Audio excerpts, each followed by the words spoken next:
Hi and welcome to my channel. It is actually my birthday and I'm officially living here in Sweden for 6 months, so 2 reasons to celebrate in this video. I want to talk a little bit about the weather change, but also the beginning of Christmas, and then just in general, what does life in Sweden look like after living here for 6 months. If you have any specific questions, please let me down in the comments below. If you're new to my channel, my name is Julie and I'm originally from Germany. Before moving to Sweden 6 months ago, just outside of Stockholm, I lived in London, UK for 10 years. So now you know a little bit my background, and this channel is just about my new adventures here in Sweden. I just want to take you along and document a little bit what it is like to move to Sweden and to live in Sweden, especially at the very beginning, and then comparing it to hopefully 1 year in, 2 years in, and hopefully even many more years in Sweden. Will it change me? Will I stay the same? Will I love it? Will I hate it? That's why I'm doing all these videos. So let's talk about the weather. Oh my god, it has changed so much, especially in the last week of November. It is super duper uber cold, and some of you would probably say that's nothing because you live in the north of Sweden, but for me this is really the first time I have experienced minus degrees in a long time. I really can't remember when I experienced minus degrees. I mean, I'm from Germany, as you know, and it can get colder as well, but even minus degrees, and I'm talking about so far about -7, -8 degrees, which again, for me, it's unbelievable. I've not experienced it, and I haven't experienced it in Germany in the last years. And obviously, if you compare it to London, at the moment it's around 12 degrees. That is a massive difference. I could especially experience that because a few days ago I went outside and I didn't bring my hat or my gloves, and it was freezing cold. I literally had to go into a coffee shop to warm up myself a little bit because it was really cold. I told you I kind of prepared myself, you know, I bought a really good jacket. I have a scarf, and normally I take my hat and my gloves. But yeah, if you don't take that with you, it can get really painful. But I have to say, it's still nothing really negative. I actually quite enjoy it, the fresh air, the crisp air, when I go outside and can breathe that in and go for a little walk or pick up my daughter from nursery. It is really nice, and I think we have been quite lucky as well in the past weeks. It has been so sunny during the day, even if the sun goes down earlier and earlier. I think we are now at around 3 p.m., which is definitely also a new experience for me. No matter where I lived, the sun never went down at 3 p.m., which is almost early afternoon. But I have to say, it has been only really maybe like a month or so, and so far it hasn't bothered me really a lot. I talked with friends about it, and maybe they have years of experience of it getting dark quite early, but for me it is unusual, but it hasn't bothered me so far. Maybe it's because I'm actually working the whole day, I'm really concentrated on my work. You know, I don't realize sometimes that it's getting darker. And then when I'm outside or even inside in the dark, basically, I really enjoy the nice fairy lights. You know, people are decorating for Christmas now slowly. So I enjoy that very much. And that is actually a really good transition to my next area I want to talk to you about in this video, and that is Christmas preparations here in Sweden. Maybe you have guessed already that I'm actually a big fan of Christmas. I have a Christmas tree already, and someone actually noticed it in my last video. So I got it like maybe 1 or 2 weeks ago. I still considered it actually quite late, but it was hard to find one, so I ordered it online. For me, for example, I want to stretch to Christmas time as long as possible, so having a Christmas tree is basically part of it. I also made a little advent calendar for my 3-year-old daughter.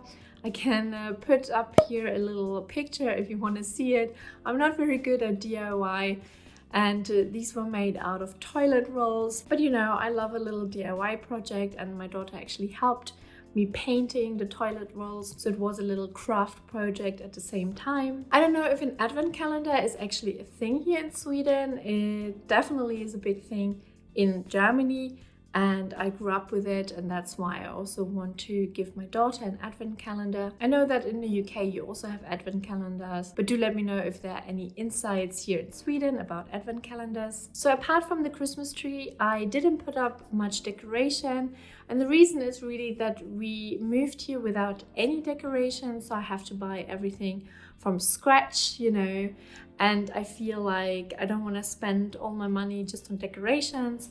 So the plan is to really add up on decorations year by year. I did buy something we call in Germany a Schwibbogen, and I tried to look up the word also here in Sweden, and I think it is träljusstake.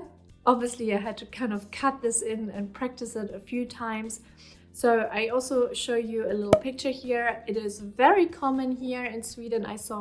I already know it from Germany, so we do have that in common, Germany and Sweden. I never had one actually in my own home, so I definitely used the opportunity to buy one straight away. And I do want to have more, you know, to put it everywhere in the house. But then again, I don't want to buy everything in one Christmas and wait for the next years to increase my Christmas decorations. I love walking along and look into houses, and you really can find it in almost every flat or every house. I think it looks very warm and cozy, and it's just perfect for the Christmas time. So we have the Christmas tree and the träljusstake and the advent calendar.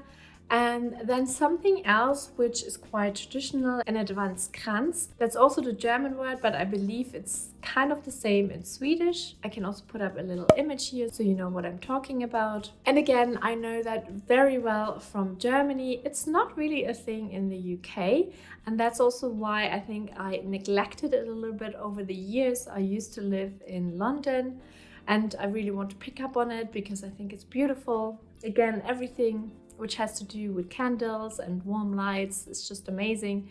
So why not really have this tradition in your home?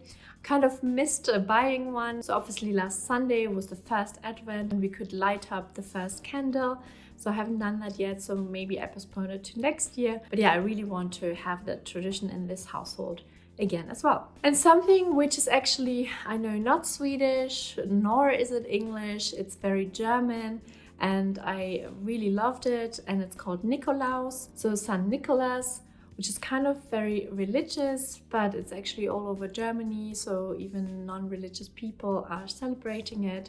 And what this tradition basically is that on the 5th of December, the little kids are cleaning their boots and they're putting them outside the house. And then when they wake up on the 6th of December in the morning, they look at their boots, and it's normally filled with some like goodies. It could be sweets and or like little toys. I just think it's a nice tradition and nice experience for kids. I mean, they would probably take any opportunity to get a little present. In Bavaria, where I actually grew up in my teens, so that is south of Germany, they go even a step further. They're kind of like bad guys, and they would give you like a Rute or rod if you are really naughty. I can imagine you don't really have anything like that. Yeah, I think I will skip that part because I don't see any value in trying to tell your child they were naughty with a rod. That feels a little bit wrong to me. So we just have the nice part of the goodies in the boots. But yeah, that is Nikolaus, and that is a very German tradition, which I would like to keep up. So my kids also know a few German traditions. Last but not least, I'm also quite happy that we can celebrate again Christmas on the 24th.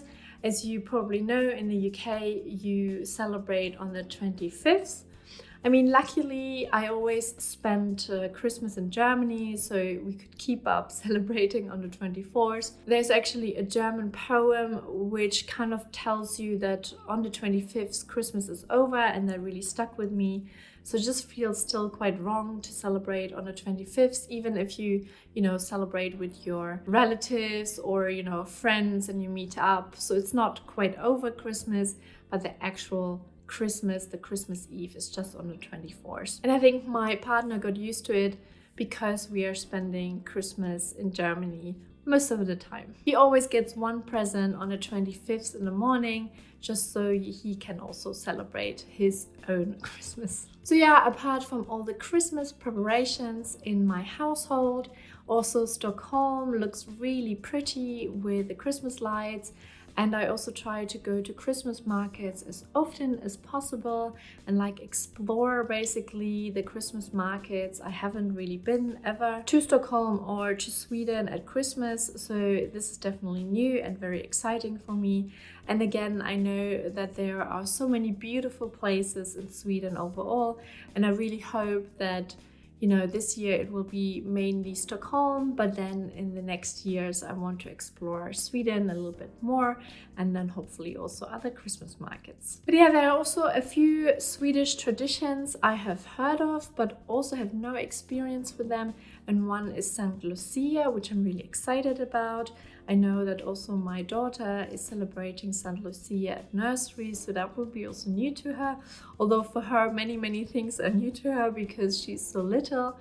And then there is Glögg, which I think I've heard of, and I have actually tried it, the alcohol-free version at a Christmas market, and it was delicious. So this is something I could really get fond of. And then I also saw that it's actually a tradition to hang up like a little star in the window, which all these things I hope I can celebrate and pick up over the years. So I concentrated a lot on the weather and Christmas and just in general to give you a little life update after 6 months. The bureaucracy part is pretty much over, so you won't hear maybe too much about it from me, because once you have your Personennummer, ID card and bank ID, you're pretty much sorted.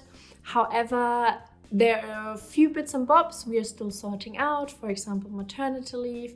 So I might talk about it in another video, just in general about my experience here being pregnant. Next year, hopefully, we can buy a property. So this will be also an interesting experience. I don't know if I can compare it with any other country because this will be our first property we buy if everything goes well.